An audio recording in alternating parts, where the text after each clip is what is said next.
자, 세 번째 소식은 지금 일본도 긴급 사태를 발령해가지고 이제 일본 전역에 사실 영업 정지가 명령이 떨어지고 하다 보니까 밤만 되면은 일본 도심에 쥐떼가 출몰을 하고 있다고 그래요. 그러니까 원래는 음식점이나 그 주변에 어떤 유흥가가 막 영업을 하면은 사실 음식물 쓰레기들이 굉장히 많이 나오잖아요. 그걸로 그렇죠. 먹고 살았던 애들인데 그게 딱 끊기니까 이제 먹고 살기 위해서 지상으로 올라온다라는 거죠. 그래서 일단 뭐 G 구제업자 협의회라는 게 있대요. 여기에 다나카와 츠토무 위원장은 뭐라고 얘기를 했냐면 쥐 개체수가 증가한 건 아니고 용감해졌구나, 쥐들이. 그렇죠. 경계심이 없어진 거죠. 음, 사람들의 발길이 뜸해지니까. 그리고 어쨌든 먹고 살아야 되니까 얘들도 지금 약간 이상 행동을 보이는 거다라고 얘기를 하는데 문제는 이렇게 있던 아이들이 여기서 먹을 걸 못 찾게 되면은 그 주변에 주택가로도 혹시 갈 수 있지 않을까. 충분히 그죠? 유행가에서, 예상이 가능하죠. 유행가래. 음, 유흥가에서 먹을 걸 못 구하면, 음. 당연히 먹을 게 있는 주택가로 가게 되는 거고요. 굶주린 쥐들은 있잖아요? 사람 안 무서워요. 맞아. 제가 경험을 해봐서 압니다. 네. 사람도 문다면서요. 무는 게 아니라 어, 때려보는데요. 눈싸움에서 내가 못 이기겠더라고요. 무서워요. 네. 그래서, 자리를 비켜줘야 돼요. 드시고 가시라고. 네. 제가 어렸을 때 그런 경험이 많아가지고, 쥐를 끔찍하게 싫어하는데, 음, 이 쥐들도요, 이제 처음에는 개별적으로 쥐들이 돌아다닐 때 개인 행동을 하잖아요. 음, 근데 이게 이제 그 패닉에 빠져가지고 음식이 부족하다, 뭐 이런 상황이 생기면 레밍처럼 단체 행동을 하기 시작합니다. 맞아. 쥐들의 리더가 생겨, 야, 대단한 거 아니에요? 쥐 중에 리더가 생겨가지고 그 리더가 개체수를 이끌면서 집단 행동을 하기 시작하는 거야. 그러면 뭐 천적들이 쥐를 당할 수가 없어. 그 음, 단계에 가게 되면. 근데 그 그쵸. 단계로 가고 있는 거지, 지금. 그쵸. 네. 그러니까 그 단계로 오지 않게끔 지금 중간에 개입을 해야 되는 상황인데, 사실 미국이나 유럽도 쥐가 겁나 많거든요. 사실 우리나라가 쥐가 눈에 잘 안 보이는 나라예요. 대표적인 음, 나라고. 미국의 대도시라든지 유럽에서는 뭐 장난 아니에요. 사실 쥐 때문에 항상 얘기가 많은데, 이번에도 사실 미국에서도 워싱턴 DC, 뉴욕 이 대도시에 또 쥐떼가 출몰을 해가지고 난리가 났고 영국에서도 지금 쥐들이 출몰을 하고 있고요. 전 세계가 똑같은 상황인 거예요. 그렇죠. 그러니까 실제로 지난 한 달간 워싱턴 DC에서는 집에 쥐가 들어왔다는 민원 접수가 500건 이상 빗발쳤다고 그래요. 그래서 곳곳에 지금 그러니까 해충 박멸 전문가들이 이렇게 얘기하죠. 쥐가 이제 사람들 눈에 띄는 곳으로 나왔으니 이때 잡아야 된다라고 얘기를 하고 있는 거예요. 그래서 루이애나주 뉴올리언스 해충연의 담당자는 곳곳에 지금 미끼를 설치한 상태고 배고픈 쥐들이 미끼를 물 때만을 기다릴 뿐이다라고 얘기를 했는데 이 쥐는 번식력이 상상을 초월하거든요. 1년에 6회에서 7회 출산을 하고요. 임신 기간이 대략 한 달입니다. 그리고 새끼 한 번에 6마리에서 10마리씩 낳고요. 야생쥐의 임신은 빠르면 15일도 가능하다고 그럽니다. 근데 이 쥐들이 단순히 그냥 음식물에만 집착을 하는 게 아니고 예전에 어릴 때 보면 비누를 그렇게 긁어놔요. 너무 싫었어. 그리고 최근에는 전기선이나 가스관을 이렇게 gal가가지고 크게 불이 나거나 가스 중독의 원인이 되기도 한다고 하고요. 여러분, 이게 1년에 6, 7회 출산에 한 번에 10마리씩 낳는다 그러니까, 뭐한 50마리 되나 보다라고 생각하시는데요. 요 개체수가 하나도 안 줄고, 요렇게 계속 늘어나면요. 두 기하급수죠. 마리가 1년 안에 10만 마리로 불어납니다. 음. 그러니까 이 번식력은 뭐 따라갈 수가 없는 거고요. 음. 이 쥐들이 이제 이걸 갈기 시작하는 거는 이 쥐 앞니가 두 계속 개가 있잖아요. 계속 길죠. 계속 자라거든요. 어머. 그래서 이거를 안 갈면 이 이빨이 길어져서 굶어 죽어요. 입을 가리니까. 그래서 어쩔 수 없이 뭔가를 긁어댈 수밖에 없습니다. 근데 지금 이제 가만 갈수록 집안에 갈글 수 있는 물건이 이 정형화되는 거야. 쇠나 플라스틱은 안 갈겨. 목재나 이런 걸 갈가줘야 되는데 없어. 그렇게 되다 보니까 집에 가장 흔하고 쉽게 볼 수 있는 재료인 파이프나 아, 전기선을 갈게 되는 거죠. 네. 저는 사실 제 쥐를 너무 싫어해서. 저도 무척 싫어합니다. 진짜 너무 아니 나는 그거 너무 우리 싫어. 셋 다 싫어하죠. 그러니까 싫어하는데 이게 약간 정도를 좀 과도하게 싫어하거든요. 그래서 근데 사실은 쥐가 참고하면 좋은 점도 있어요. 바퀴가 없습니다. 바퀴벌레가 없어져요. 아니 그렇게 생각하시면 안 돼요. 모르는 거야. 왜냐하면 자 이 생각이 더 위험한 게 뭐냐면은 여러분 쥐가 옮기는 병이요 어마무시합니다. 세균성 질병, 패스트, 석유증 이질, 살모넬라, 그다음에 리케치아 질병, 발진열, 찌찌가무시, 바이러스, 유행성 출혈, 그렇죠. 천열, 우리나라도 많이 있는. 네. 그리고 기생충, 쥐가 가지고 있는 기생충으로 인해서 사람에게 옮겨지게 되면 선모증, 조충증, 흡충증, 서충증, 그 다음에 아베마성 이질, 그 다음 아베마성이 아니고 아메바성. 아메바성. 다 아베야 그냥 요새는. 나 쥐가 지금 너무 싫어서 이게 막 입이 막 안 털리는 거죠. 근데 전 세계에서 똑같이 도시봉쇄가 일어나고 있고 쥐들이 굶고 있는 상황은 마찬가지인데 우리나라 도심에 아직 쥐가 출몰하지 않는 또 특별한 이유가 있습니다. 네. 우리나라에는 이제 길냥이들이 네. 제가 오늘 사실 이걸 준비한 게 우리 도심을 지켜주고 있기 때문이죠. 사랑스러운 길냥이 얘기를 제가 하려고 사실은 가져온 거예요. 자, 여러분이 지금까지 가지고 있던 고양이에 대한 모든 생각을 제가 확 바꿔드리겠습니다. 제가 위클리벳이라고 일주일에 한 번씩 동물 방송을 지금 5년째 진행을 하고 있거든요. 전문가 나오셨다. 네. 저도 사실 거의 쥐 방송은 안 해봤지. 제가 고백하건데 저는 그냥 강아지가 더 이쁘지 고양이는 요물? 저도 모르게 싫어했거든요. 근데 어느 순간 이 고양이가 달리 보이면서 지금은 사실은 개보다는 고양이를 키우고 싶다는 생각이 정말 강할 정도고, 그다음에 길거리를 가다가 고양이가 보이잖아요. 그러면 이 동네는 안전한 동네. 나는 안심이 들어가지고 아이고 이쁘라 안녕 이러고 길고양이들하고 늘 인사를 하고 다닐 정도로 제가 지금 고양이를 너무 좋아하게 됐는데, 자 세계에서 가장 유명한 고양이는 검은 고양이 네로죠. 키티? 예. 이건 농담이고요. 지금 현재 난 몰라 뭔지. 요즘은 카카오뱅크 고양이도 거기에 있는 고양이 네오. 네오. 이거 단발머리 하고 있는 헤어스타일 우리 딸처럼 생긴 고양이. 귀엽겠네요. 우리 딸이 딱 네오랑 똑같이 생겼어요. 맞아요. 그 고양이가 제일 유명하겠네요. 네. 자, 이 영국 총리 관저가 있는 다우닝가 10번지에 쥐 잡는 고양이가 있습니다. 레리라고. 이 레리는 4살 때 입양이 됐어요. 2011년 2월에. 왜? BBC가 이 영국 총리 관저를 배경으로 생방송을 진행하는 도중에 큼지막한 쥐가 관저 정문 앞을 유유히 지나가는 장면이 2번이나 포착이 되니까 사람들이 발칵 난리가 난 거예요. 쥐가, 그러니까 사실 여러분 청계천에서 저는 정말 고양이만한 쥐를 본 적이 있어요. 제가 너무 충격을 받았는데 여러분 청계천 물에 발 담그시면 안 돼요. 거기 쥐들이 겁나 많아요. 예, 이거는 정보였고요. 아무튼 그걸 보더니 이거 도저히 안 되겠다. 그래서 고양이를 입주를 시킵니다. 레리라는 길고양이 당시 4살짜리 고양이가 지금까지 그때가 2011년이거든요. 총리는 바뀌어도 레리는 바뀌지 않습니다. 현재 수렵 보좌관으로 근무 중에 계십니다. 그래서 수렵 보좌관. 예. 수렵은 맞다. 예. 수석이십니다. 수석 보좌관이시고요. 보리스 존슨 총리가 코로나19로 병원에 입원을 하셨을 때도 이 레리 보좌관님께서는 쥐를 잡고 계셨다는 그 안에서. 네.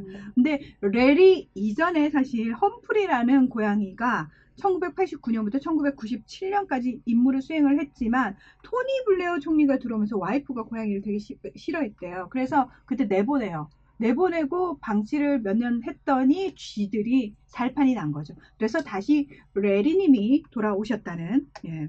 이 다우닝가 그 10번지라고 하는 총리 관저가 1680년에 지어진 건물이에요. 그러니까 영국은 지금 윈저 성도 그렇고 버킹엄 궁도 그렇고 궁들이 다 몇백 년씩 된 곳이거든요. 그리고 내부나 리모델링을 하려면 세금이 들어가야 되기 때문에 함부로 못해요. 그러니까 다 사인을 받아가지고 정부 승인을 받아가지고 고칠 수 있기 때문에 그 오래된 성들에 사는 쥐들이 상당히 많습니다. 그래서 의도적으로 고양이를 많이 키울 수밖에 없는 상황이고요. 미국에서 대표적으로 이 쥐 때문에 골치를 앓고 있는 곳이 워싱턴 DC입니다. 특히 미국 같은 경우에는 도시만 해도 공원의 수가 굉장히 많잖아요. 공원의 수가 많으면 많을수록 쥐도 많다라고 생각을 하시면 돼요. 그래서 쥐덫도 설치해봤다가 쥐약도 설치해봤다 별의 별짓을 다 했는데도 전혀 효과가 없으니까 가장 좋은 효과는 뭐였다? 고양이 투입이었다는 거예요. 사람들은 고양이가 쥐를 먹이로 생각한다고 생각을 하시지만 그거 아니에요. 고양이들은 사냥 본능이 있기 때문에 본인이 배가 불러도 쥐는 사냥을 해요. 물론 부작용은 있습니다. 움직이는 것들에 대한 사냥 본능이 워낙 뛰어나서 새도 그렇게 많이 잡아요. 그래서 사실 약간 부작용이 있긴 하지만 그래도 쥐를 잡는 데 있어서는 고양이만한 게 없다. 그리고 고양이가 내뿜는 호르몬이 쥐들이 지상으로 못 올라오게 하는 효과를 내고 있어요. 그래서 고양이가 그냥 이렇게 돌아다니거나 또는 고양이 털이 그냥 굴러다니기만 해도 쥐들이 근처에 안 옵니다. 그래서 그거는 이제 쥐가 한두 마리 돌아다닐 때 얘기고. 그러니까 네. 지금은 그렇게 길고양이로 그러니까 지금 얘기를 하죠. 제가 그랬잖아요. 관리 가능할 때 여러분이 주변에 돌아다니는 길고양이가 보이면 우리 동네에는 적어도 그러니까 쥐들이 지상으로는 못 돌아다니겠구나 라고 안심을 하시면 되고요. 많은 분들이 그 고양이가 밤에 내는 소리, 아기 울음 소리 같은 왜 발정 났을 때 내는 소리하고 자꾸 쓰레기 봉투를 뜯어놓는다는 것 때문에 불만이 있으시거든요. 방법은 하나예요. 동네에 있는 캣맘, 캣데디들, 길고양이 밥 주는 분들 방해하지 마시고 그분들 도와드려야 돼요. 고양이들한테 그렇게 정해진 곳에 사료를 놔두면 얘들이 쓰레기 봉투를 뜯을 일이 없습니다. 그리고 발정 때 소리 내는 거 정말 싫어하시는 분들 많은데 사실은 집에서 키우는 반려동물들 저희가 중성화 수술 반드시 하라고 수의사 선생님들도 그렇게 얘기하거든요. 왜냐하면 중성화 수술을 해주는 게 반려동물의 건강을 위해서 훨씬 좋습니다. 그걸 안 했을 경우에 이 아이들이 그런 생식기의 종양이라든지 질병들이 생각보다 많이 발생을 합니다. 그래서 어떻게 그 못할 짓을 동물한테도 쟤도 저런 게 본능일 텐데 아니요. 동물의 건강을 위해서 중성화 수술을 해주는 게 좋은데 지금 우리나라에서는 지자체에서 의무적으로 길고양이 TNR 사업이라는 걸 하고 있습니다. 캣맘, 캣데디들의 도움을 받아서 길고양이들을 포획을 해요. 포획을 해서 중성화 수술을 한 다음에 다시 원래 살던 곳에 풀어줍니다. 그걸 TNR 사업이라고 하는데 그 사업을 지금 지자체마다 우리나라는 다 하고 있어요. 개체수 조절하고 있다는 얘기고요. 또 하나가 어차피 고양이들이 원래 사람이 굉장히 신경을 써서 잘 보살피면 15년 이상도 살지만 길고양이들은 먹이가 부족하거나 항상 위험에 노출되어 있기 때문에 1, 2년밖에 못 살아요. 얘들의 수명 자체가 길지가 않습니다.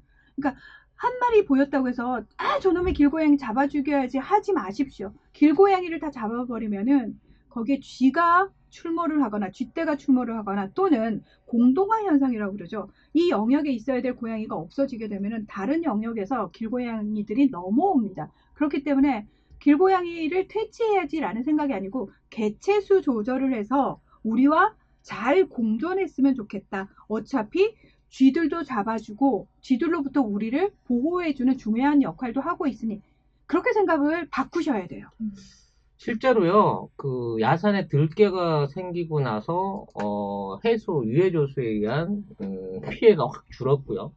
이 말씀드린 길고양이들이 많아지기 시작하면서 인근 야산의 비둘기 떼와 다람쥐가 싹 없어지고 그 도심 지역 안에서 쥐들이 많이 사라진 것은 사실상 사실입니다. 그렇기 때문에 지금은 이제 시골 같으면 모르죠. 시골하고는 좀 다른데 그렇죠. 도시 생태학적으로 도심에서 길고양이가 어느 정도 우리 그 한국 대도심 안에서 쥐의 개체수 번식을 줄이는데 역할을 하고 있다라는 거는 인정해야 될 부분인 것 같습니다. 저는 좀 다른 얘기를 해보고 싶은데요. 올해가 무슨 해죠?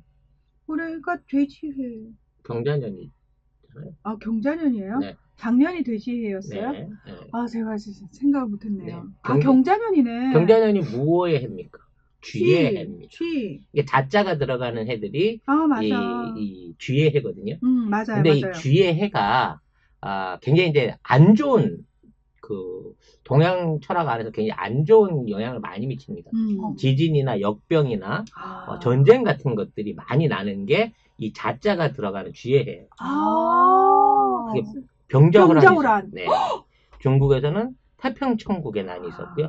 여기 임자년입니다. 그다음에 이제 그 개해년, 그러니까 갑자년, 뭐 이런 그 자자가 들어가는 해마다 항상 전쟁이 있거나 역병이 돌아가고 문제가 많이 생긴 거예요.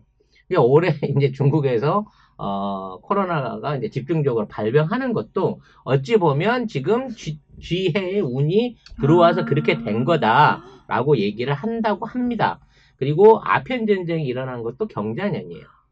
딱 지금으로 따지고 보면 이제 몇 년 전인 거죠? 1840년이니까 몰라 아무튼 굉장히 오래 전인데 이 경자년에는 진짜 그 중국이나 또는 이제 중국의 그 어떤 피해를 중국의 전쟁으로 우리 병자호란처럼 주변국들이 많이 털리는 이런 사례들이 꽤 있었다고 합니다. 물론 뭐 역사를 찾아가자면 어느 해들 전쟁이 없었겠습니까만 쥐의 해가 그렇게 운이 좋은 해는 아니라고 하네요. 우리도 이제 경자년을 맞아서 전 세계가 역병으로 덜덜 떨고 있는 상황인 건데 우리는 그럼에도 불구하고 이걸 잘 지켜나가고 있다. 뭐 이런 생각을 해보게 됩니다. 네. 지금 주차장에서 왜 차들이 이렇게 먼지가 뽀여져 있으면 거기 고양이 발자국 찍혀 있을 때 있거든요. 그 겨울철이 되면은 여러분 차 세워놓고 이제 들어가시면은 그게 엔진이 그러니까 멈췄지만 따뜻하잖아요. 그래서 길고양이들이 가끔 거기 안에 들어가 있을 때가 있어서 항상 겨울철에는 차 시동을 걸기 전에 본넷들을 한번 톡톡 두드려가지고 고양이들이 혹시라도 있으면 빠져나갈 수 있는 시간을 주라고 저희가 꼭 얘기를 하거든요. 안 나간 상태에서 엔진을 돌리면 아니 왜 굳이 그 얘기를 해요? 네, 여러분들은 정말 참혹한 믹서기를 보시게 되는. 네, 그래서 네. 일본에도 왜 고양이 섬이 따로 있을 정도로 고양이 좋아하잖아요. 근데 도심에 저희가 계속 얘기합니다만 도심에 고양이가 얼마나 있는지가 중요하다는 거예요. 도심에. 시골에는 있으나 마나. 네. 시골은 사실 뭐 고양이로 인한 폐해도 많아서 사실 싫어하시는 분들 많은데 도심에서는 사실 길고양이 어차피 개체수 조절을 하고 하니까 그런 길고양이에 대해서 과도하게 어떤 거부감을 가지실 필요가 없다는 말씀드리고요. 그리고 고양이들이 되게 좀 저는 이렇게 뭔가 약간 길고양이에 대한 생각이 달라지면서 고양이를 보는 시선도 바뀌잖아요. 그래서 보통 고양이들은 집사를 간택한다 그러잖아요. 내가 고양이한테 간택당했어 막 이렇게 얘기하거든요. 그러니까 가다가 보면은 가끔 길고양이들이 와서 부비부비 할 때가 있어요. 다리에. 그건 뭐냐면 집사 내가 널 택했으니 날 데려가 키워라 이런 의미거든요. 아 그래요? 예. 근데 여러분 혹시라도 내가 우리 집 오봉이한테 그렇게 당한 것 같은데? 그리고 주변에 여러분 오봉이는 개입니다. 예. 개가 부비부비하는 건 좀 달라요. 예. 고양이의 부비부비와 개의 부비부비는 다른 거예요? 예, 다른 겁니다. 예. 그리고 고양이 새끼 고양이 함부로 주워오시면 안 돼요. 왜냐면 새끼 고양이만 있어서 불쌍해 하지 마시고 지켜보셔야 돼요. 주변에 어미 고양이가 먹이를 구하러 나갔을 수도 있거든요. 근데 사람 손이 타버리면은 어미가 왔다가 사람 냄새가 딱 나면은 버리고 가버린대요. 그래서 함부로 고양이 양줍을 하신다고 그러잖아요. 함부로 양줍하지 마시고 지켜보세요. 어미 고양이가 잠깐 나간 건지 아니면 어미 고양이가 아예 버리고 간 건지를 한 며칠을 지켜보신 다음에 양줍을 하셔야 된다는 것 제가 꼭꼭 부탁의 말씀을 드리고요. 이제 지자체별로 사실 길고양이와 관련해가지고 하도 이제 뭐 고양이 사료에 독 타고 그다음에 고양이 밖으로 깨버리시고 치워버리시는 나쁜 주민들이 많으세요. 그래가지고 캣맘 캣데디들이 되게 상처도 많이 받고 힘들어 하시거든요. 그래서 지자체별로 그런 안내문을 만들어서 붙이는 데도 있어요. 공고문 같은 거. 길고양이가 우리 삶에 어떤 영향을 끼치고 어떤 장점이 있고, 그래서 우리 지자체에서는 길고양이 개체수를 어떤 식으로 조절하고 있으니까 그런 해를 가하지 마십시오 라는 안내문을 붙이고 있는데, 사실 예전에 이재명 지사님이 성남시 시장님 하실 때 동물 관련해서 정책 정말 잘하셨어요. 정말 잘하셔. 제가 그 위클립에서 5년째 하잖아요. 그러니까 시장님 하실 때부터 제가 성남시의 그런 동물 정책들을 다 봤거든요. 구체적으로.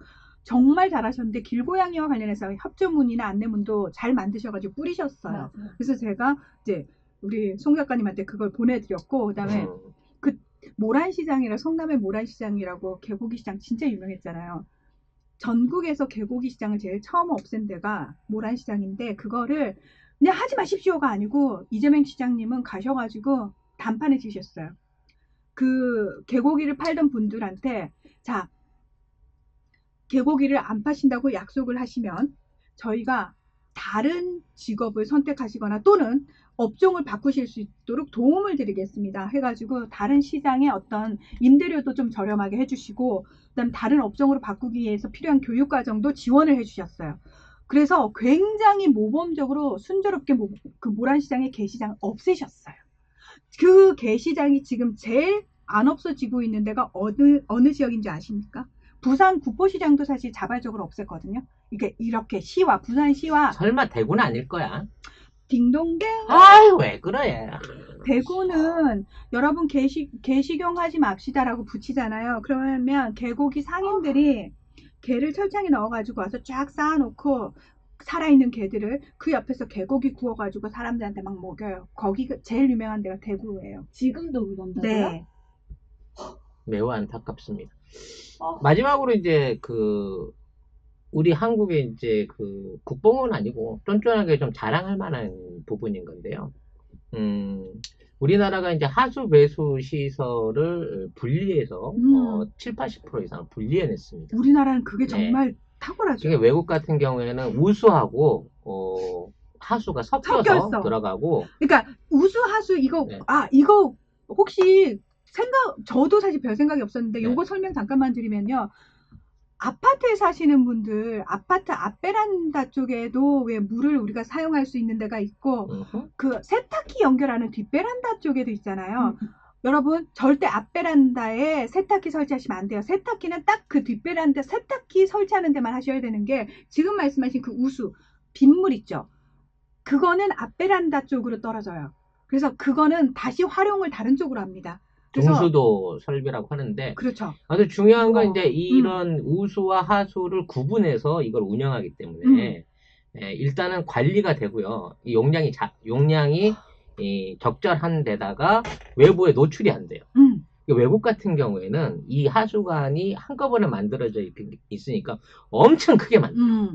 그래갖고 이제 관리도 잘 안 돼. 그러니까 그 안에서 아까 말씀드린 쥐를 비롯한 각종 유해 이런 그 생물들이 막 번식을 해요. 그러니까 그런 말도 있잖아. 도쿄 지하도 안에는 고질라가 살고, 고질라? 뉴욕 하수도 안에는 엘리게이터가 살고, 뭐 이런 그 옛날 영화도 있고 막 그러잖아. 뉴욕 지하철은 쥐도 너무 많아. 네. 그러니까 요런 것들을 처음에 지을 때 전부 이렇게 차단 작업이 잘 안 돼가지고 이게 온상이 되는 거예요. 그러니까 전혀 이제 인간하고 노출돼 있지 않은 상태에서 걔네들이 잠재적인 개체수가 많아지는 겁니다. 맞아요. 얘네들이 일본이나 저도 실제 봤어요. 미국에서 홍수가 나잖아요. 그럼 우수관이 차오르잖아.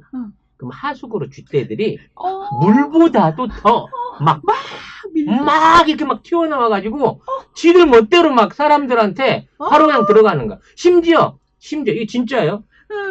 그 집에 있는 화장실 배관을 통해갖고 변기에서 쥐들이 올라와요. 진짜 올라와요. 우리는 그렇게까지 우리는 아니에요. 후진화된 설비를 안 했다는 거지. 그렇죠. 이게 우리 그 뉴욕이나 일본이 멋있어 보여도 사실 서울이나 이 대한민국의 도시들이 훨씬 더 현대적이고 구조적이고 안정적이라는 점을 아셔야 된다는 거야. 그래서 우리는 쥐떼 걱정은 안 해도 된다. 그만한 개체수의 쥐가 살 수 있는 도시 공간이 사실상 없다라는 점을 안심을 하셨으면 합니다. 그 길고양이 예뻐해 주시고요. 저는 사실 항상 그 가방에 고양이용 캔을 하나씩 넣어가지고 동네 다닐 때는 조그마한 가방에 가지고 다니거든요. 왜냐면 길고양이 보이면 그 캔 주려고. 근데 이제 길고양이들은 워낙 경계심이 좀 심하기 때문에 곁을 잘 안 내주기는 해요. 근데 아무튼 그 우수관과 하수관 지금 또 모르시는 분들도 계신데, 구해줘 홈즈에서 앞베란다에 세탁기 설치한 거 그거 절대 안 되고요. 그 앞베란다 쪽에서는 되도록이면은 뭐죠? 그런 빨래나 이런 것도 하시면 안 돼요. 그러니까 거기는 깨끗한 물, 그러니까 뭐 화분에 아까 물 줘도 되냐고 근데 그 정도는 괜찮아요. 근데 거기에 뭐 세제를 탄다거나 락스가 들어간다거나 되도록이면 이런 거는 안 하시는 게, 그러니까 앞베란다 청소하실 때는 그냥 물로만 청소를 하시는 게 좋다라는 거. 이게 사실 겨울철에도 문제가 되는 게, 그쪽에서 세탁기 설치하신 분들이 거기서 예를 들어서 빨래를 해버리게 되잖아요. 그러면 저층에서 물난리가 납니다. 왜냐하면 우수관이 막혀버리거든요. 이제 세탁기가 설치된 베란다는 안쪽으로 관이 이렇게 들어와 있어가지고 그쪽으로는 그나마 세탁을 해도 얼지는 않는데 우수관 쪽은 잘 언대요. 그래서 우수관 쪽에서 절대 세탁기를, 아파트에서 계속 경고방송이 나오는 거예요. 그래서 그 앞베란다에 저도 그때 경각심을 제대로 가졌던 것 같아요. 그래서 우수관, 하수관 반드시 구분해서 우리가 쓰지 않으면 그거 결국 우리 입으로 들어오는 거거든요. 예. 그래서 일본이나 그 다른 서구 도시들은 이제 물난리가 나면 우수관을 통해서 도로로 올라와가지고 코팅을 해버리죠. 그래서 이거는 이제 물 청소를 안 하면 씻겨 내려가지가 않아. 맞아. 그래서 일본이 이제 방사능 오염이라든지 또 지난번 홍수 때 어떤 그 배후 조치가 잘 안 되는 게 뭐냐면 역류해 있던 오물들이 그대로 도로나 이 일반적인 그 사람들 살고 있는 주거 공간에 코팅이 된 상태에서 비가 안 내리고 그대로 굳어버리니까 이게 이제 자연 발화가 될 때까지는 계속 썩는 거지. 그렇지. 어디서 이렇게 쾌쾌한 냄새가 나지? 지난번에 홍수 났던 그 영향으로 이게 몇 년을 가게 된다는 거죠. 근데 또 홍수 나고 또 홍수 나면서 계속 쌓이게 되는 거죠. 그게 참 안타까운 게 지금 말씀을 하시니까 왜 2008년에 IT 대지진이 일어났을 때, 그러니까 대지진이 일어났을 때 제일 심각한 문제가 뭐냐면은 그 무더운 지역 같은 경우에 특히 지진이 일어나서 막 폐허가 됐잖아요. 문제는 거기에 쥐들이 또 창고를 한다는 겁니다. 쥐들도 다 올라와가지고 사실 그걸로 인한 할 수가 없거든. 네. 그 안에서 2차 질병도 되게 심각한 문제라고 얘기를 하시더라고요. 저 아프리카에 계셨던 선생님이 얘기를 하는데, 그래서 아프리카도 사실 쥐들로 인해서 사람들이 쥐한테 물려서 병에 걸리거나 쥐로 인해서 병이 없는 경우가 지금 상당히 많다고, 아프리카에서 봉사활동 하실 때 그게 좀 힘들었다고 그 얘기를 하시더라고요. 그리고 그다음에 또 아까 그 고양이 요즘은 약으로 안 쓰나 보네 뭐 이런 얘기 하셨는데 지금 코로나19와 관련해가지고 가짜뉴스 중에 베트남에서 검은 고양이를 잡아먹으면은 코로나19 낫는다는 가짜뉴스가 터져가지고 지금 아니 10만 원에 거래가 된다는 거야. 검은 고양이가 베트남에서. 저 그 얘기 듣는데 진짜 미쳐버리겠어요. 육냥이 엄마시구나. 진이나 엘리사벳님. 집사님, 저는 고양이 키우시는 집사님들을 그렇게 이상하게 좋아하게 되더라고요. 중국에서 이제 2000년대 초반에 쥐가 창궐 했던 적이 있어요. 갑자기 쥐가 늘어난 거야. 그래서 이제 그 정부에서 뚜렷한 대책이 없으니까 쥐를 잡아오면 쥐 꼬리를 떼오면 보상금을 줬어요. 그래갖고 쥐가 더 많이 늘어났죠. 사람들이 쥐를 사육해갖고 꼬리만 잘라가지고 보상금을 넣는 거야. 아니 근데 우리나라는 예전에 그걸 통해서 쥐 박멸을 했거든요. 네, 우리는 했는데 우리는 순진했던 거야. 우리는 순진하게 잡으면 정말 꼬리만 떼고 쥐는 죽이고 꼬리 갖고 한 50원에 합의를 쳤는데 얘네들은 쥐를 잡아서 늘려. 그래서 끊임없이 꼬리를 잘라가지고 수익을 올리는 거죠. 네. 보랏빛 따르릉 그런 생각이 네. 드네요. 갑자기 쥐 오늘 얘기하다 주제는 보니까. 쥐인가요? 예, 세 번째 주제가 쥐였어요. 일본 네. 도심에 지금 쥐떼가 충돌을 하고 있고 코로나19로 영업 정지가 다 되면서 먹고 살기 힘들어진 쥐들이 지상으로 올라오고 있다. 도심에 전 세계에서 뭐 미국, 영국 마찬가지로 네. 지금 유럽에서도 전 쥐떼로 세계 네. 쥐의 습격을 안 받은 국가, 그러니까. 선진국 중에 도심에서 안 받고 있는 국가가 유일한 데가 대한민국이다. 이것도 그렇죠. 국뽕이 돼야 되나?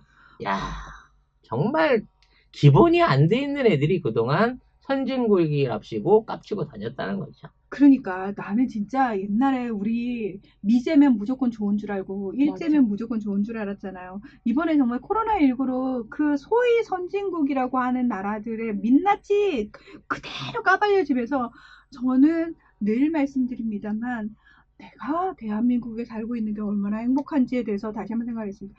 몇 년 전에 제 동생은 무슨 얘기를 하다가 제가 그랬어요. 난 우리나라를 생각하면 그렇게 눈물이 나. 그랬더니 왜? 그러는 거죠. 아니 이 작은 나라가 5,000년 동안 그 주변 강대국에 둘러싸여가지고 이 독립된 국가를 이루고 있는 게 난 우리 손주들한테도 너무 고맙고 지금 우리나라 사람도 너무 대단하고 근데 제 동생이 그랬어요. 어이니가 뭔데? 어이니가 국모니? 왜 그 나라에 대해서 생각하면서 눈물을 흘리니? 막 이러면서 제 동생이 막 놀리더라고요. 근데 그 얘기 좀 해서 내가 이상한가? 라고 생각은 했지만 지금도 그 생각에는 변함이 없어요. 저는 이상하게 우리나라만 생각하면 이렇게 울컥한다고 해야 되나 약간? 우리가 뭐 국난이 뭐 어디 한두 번이었습니까? 네, 거의 뭐 5,000번 가까이 침략을 받은 경력이 있는데다가 그 수많은 탐관오리에 역병에 폭정에 굶주림에 이런 것들을 다 극복해 놓고 살아난 우리 아주 독한 민족이에요. 국난 극복에 대한 DNA와 에너지가 넘쳐 흐르거든. 사실 아무것도 아니야 이 정도 국난은. 네. 이러한 국난 극복의 에너지가 주축이 돼가지고 대한민국이 앞으로 세계를 바꿔놓을 것이다라는 생각을 자꾸 하게 됩니다. 근데 생각하면 그 지금까지 우리 조상들도 그렇고 지금도 그렇고 참 우리 민중들이 눈물겹잖아요. 정말 우리 민중들은 의병이 다 이겼지. 응? 의병이 나라 구했죠. 그러니까 우리 민중들이 저는 늘 그걸 생각하면 참 눈물겹고 짠하고 이렇게 애틋한 마음이 있고 뭐 그런 게 있어요. 예. 여기에 국무분들 많으신데요. 비슷한 감정을 느끼시는 분들. 네.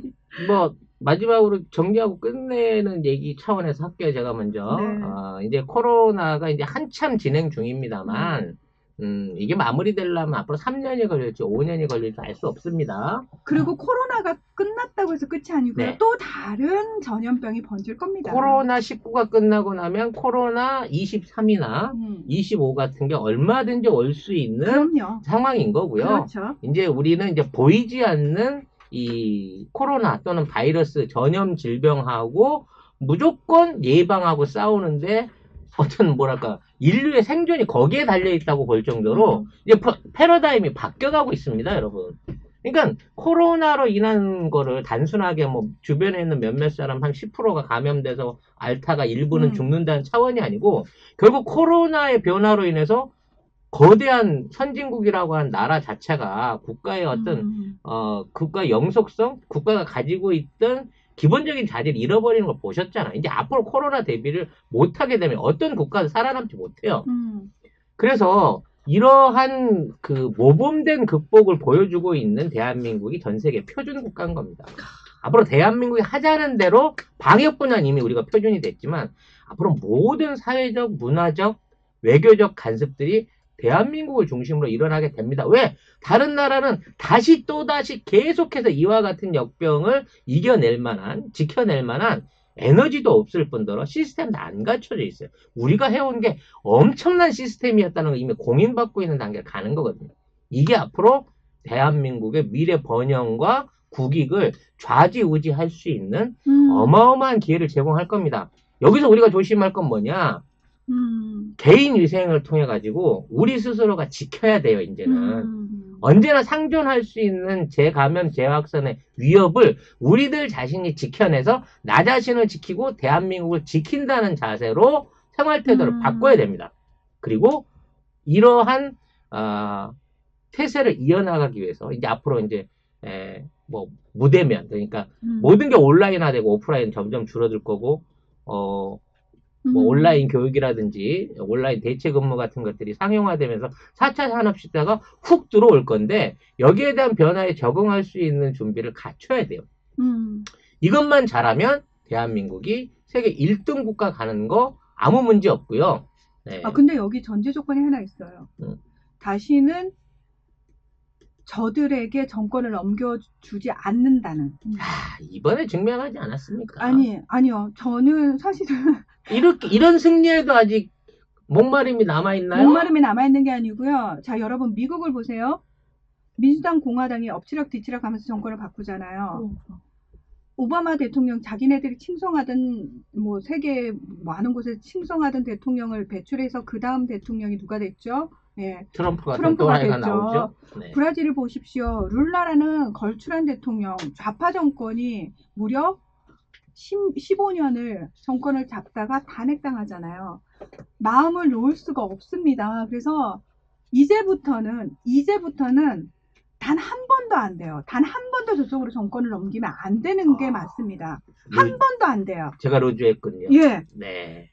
반성합니다. 우리가 그러니까 마음을 놓는 순간 언제 뒤집어질지 몰라요. 여러분 프랑스도요. 마크롱 같은 애송이를 대통령으로 뽑아놔가지고 지금 난리가 나잖아요. 근데 너무 웃긴 게 뭔지 아세요? 마크롱을 뽑을 수밖에 없었던 이유가 마크롱에 대적할 만한 사람이 마린 르펜이라고 극우파 후보였다는 거예요. 사람들이 차마 극우파는 뽑을 수 없으니 극우는 안 되니 마크롱을 뽑았는데 도끼인 개끼니 된 거죠. 자, 우리는 지금 문재인 대통령이라는 정말 걸출한 대통령 덕분에 지금 상황에서 어깨에 힘 빡 주고 우리가 세계의 표준이다라고 얘기할 수 있죠. 자, 제2의 문재인, 제3의 문재인이 계속 배출될 수 있도록 우리가 끊임없이 긴장감을 늦추면 안 된다는 거. 이거 정말 중요한 문제입니다. 그래서 저는 죽는 순간까지 제가 뭐 80이 돼서 90이 돼서 죽는 순간까지도 절대 마음 놓지 않을 거예요. 끝까지 정치적인 관심 놓지 않을 거고 제가 정치인이 돼서 시민정치, 시민민주주의 말씀하셨는데 시민정치인으로 저는 끝까지 살 겁니다. 여러분도 시민정치인으로 단 한순간도 안심하지 마시고 긴장하면서 사셔야 돼요. 네, 아무튼 이 말씀을 드리는 거는 내일부터 이제 황금 연휴가 시작이 되고요. 거의 일주일이죠. 중간 징검다리를 다 연결하면 또 다음 주부터는 이제 저희가 정치 관련한 논평 브리핑 방송을 추가로 준비하고 있는데 맞습니다. 다음 주부터 국내 정치 평론이 추가가 되는 겁니다. 수요일 방송 그대로 유지가 되고요. 하루가 더 방송이 추가가 되고요. 그다음에 오늘 뭐 주에 관련해가지고 얘기를 했는데 알려드렸었는데 그러니까 길고양이에 대해서 여러분 많이 인식이 바뀌었다고 해서 감사한데 최미수님이 캣맘에 대해서 왜요? 아니 열변을 토하시라고 그랬는데 아니 캣맘 하시다가 피 나올 것 같아. 저는 여기서 피 나오잖아요. 송 작가님 얘기 듣는 사람들 여기서 피 나와요. 저는 저 한 사람 피 나오지만 이 사람들 귀에서 피 나오게 만들잖아요. 아무튼 캣맘님들이 사실 되게 힘들거든요. 최미수님도 사실 캣맘 하다가 그만두셨다고 하는데 이런 상황이 최미수님만의 일이 아니거든요. 그래서 자, 이 방송을 들으신 분들만이라도 주변에 혹시 캣맘, 캣데디를 보게 되시면 또는 길고양이 사료통을 보게 되시면은 아유 고생 많으십니다. 말 한마디라도 해주시고 혹시 기회 되시면은 맛있는 고양이 캔 같은 거 이렇게 사가지고 후원도 좀 하시고 그쪽에 더불어서 여러분의 후원으로 만들어지는 아름다운 방송이죠. 송작가 TV에도 많은 후원을 해주시면은 좋겠습니다. 저희가 다음 주부터 하루가 더 방송이 늘어나잖아요. 그러면 제가 또 출연료를 받아야 되지 않겠습니까? 제 출연료를 여러분이 넣어주십시오. 네. 이렇게 솔직한 방송이 있을 수 있나 싶네요. 제가 늘 얘기합니다만 방송은 솔직해야죠. 방송에서 못할 말은 안 해야 됩니다. 좀 그런 의미에서 저희가 이제 오늘 PPL을 안 했는데 PPL을 좀 해도 될까요, 여러분? 하십시오. 방송을 마무리하는 입장에서 저희 팟캐머의 PPL을 한번 해보려고 합니다. 자, 오늘 알려드릴 그 방송 제품은요. 지금 박스를 오픈하고 있죠? 이게 뭘까요, 여러분? 한번 맞춰보세요. X10. 이게 뭘까요? 게임기. X10이면 다 게임기야? 드릴? 아닙니다, 여러분. 헤어드라이 아니고요. 네, 이 고급진 케이스에 들어있는 게 요게 안막입니다. 안막. 오? 요게 이제 전동 드릴 모양을 하고 있지만 아니 이게 안막이에요, 이게. 이런 걸 가져오시라고요. 이게 실제로 이거 하면 나 지금 삭신이 쑤신데. 혹시 진짜. 앞서다가 사는데 삭신이 벌써 쑤셔요? 와. 네. 아무튼 이거를 통해 가지고 이제 이런 식으로 이제 전동 안마를 할 수 있는 거예요. 센스가 없다. 아니 이런 건 진짜 가지고 오셔가지고 이렇게 드드드드드드 이걸 보여줘야 네, 된다니까. 이거 내일 주문할게요. 이게 다음 음. 주 할 때는 요거를 이제 사셔야 방송으로도 알려드리고 돼요? 사야죠. 그러면 네. 송작가 DC 이런 건 해당이 돼요?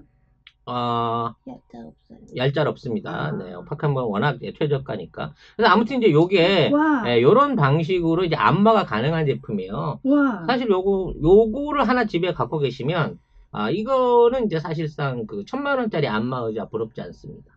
안마 의자 네. 사실 저 부산 집에 있어가지고 부산 내려가면 좋아가지고 욕심부려서 했더니 허리가 뒤지게 아파서 죽는 줄 알았어. 요게 이제 이 음성 인식부터 시작해가지고 이 음성 지원이 다 됩니다.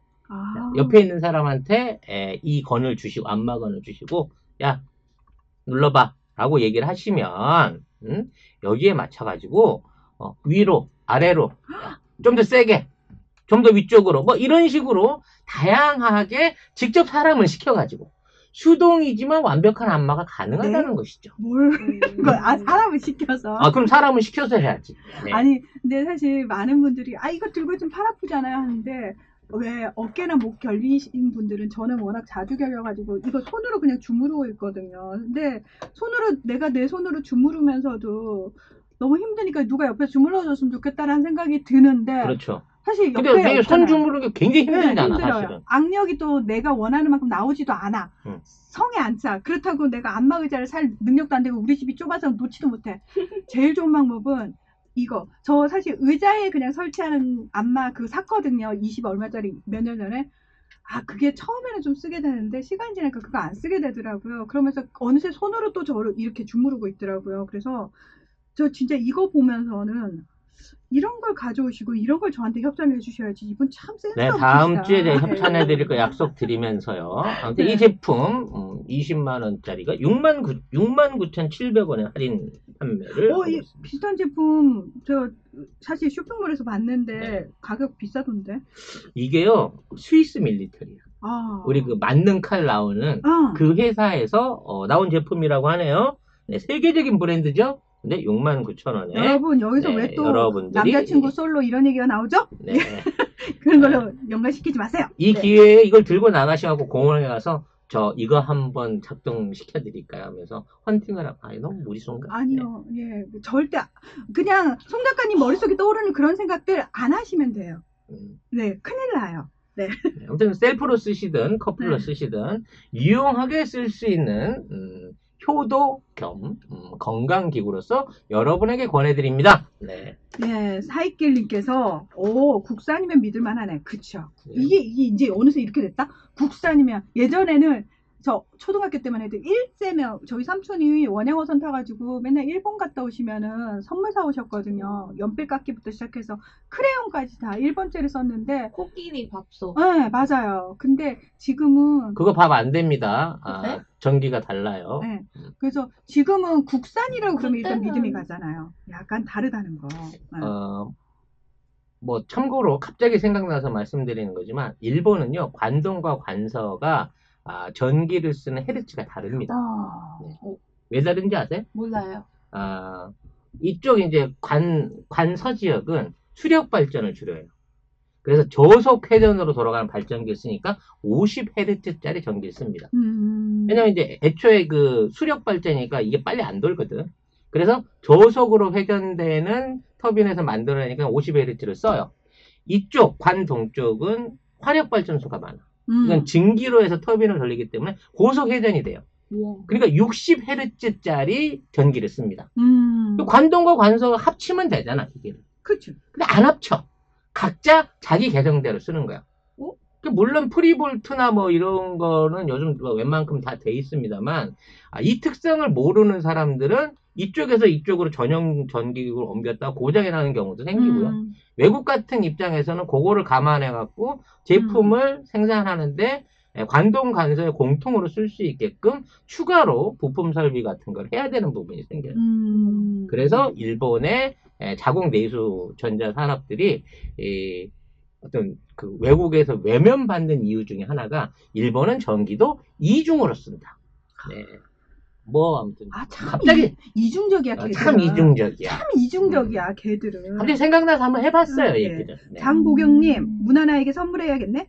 무슨 소리를? 그 돈 있으면 후원하셔야죠. 네. 여러분의 후원으로 만들어지는 아름다운 방송 송작가 TV입니다. 다음 주부터 국내 정치 평론이 하루 더 추가된다는 말씀드리고요. 우리 김승수님께서 2만 원 슈퍼챗 고맙습니다.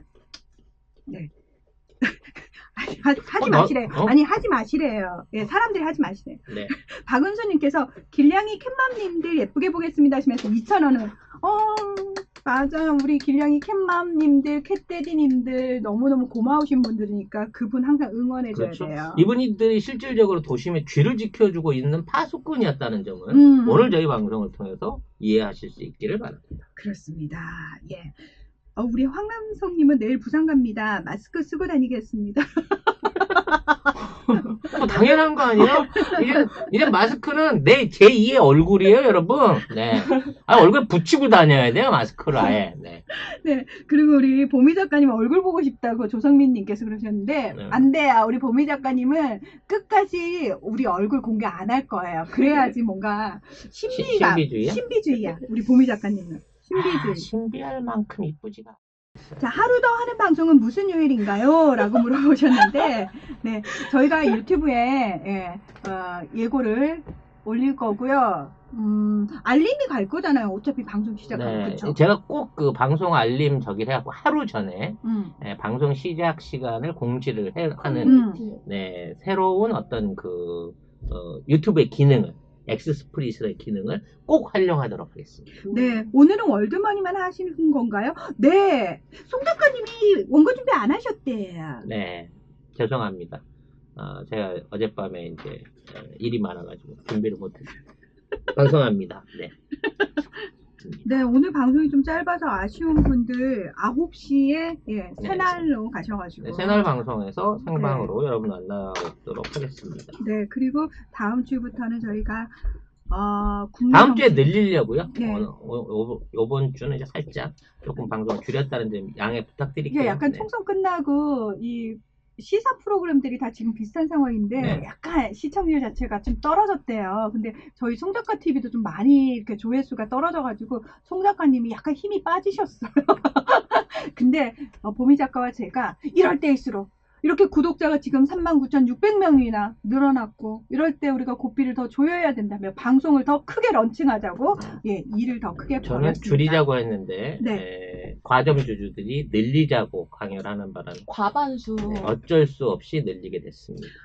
오늘 방송 여기서 마무리 짓도록 하겠습니다. 네. 짧았지만 두서없었지만 재밌게 해드리기 위해서 MSG 가득한 방송으로 준비했습니다. 네, 여러분의 후원으로 만들어지는 아름다운 방송 송작가 TV 맛있게 들어주시기 바라겠습니다. 함께 해주셔서 고맙습니다. 저희는 다음 근데 주에 이거 이렇게 하는 거 이렇게 주 하는 거야? 2회로 돌아오겠습니다. 네, 고맙습니다. 다음 주에 뵐게요. 네.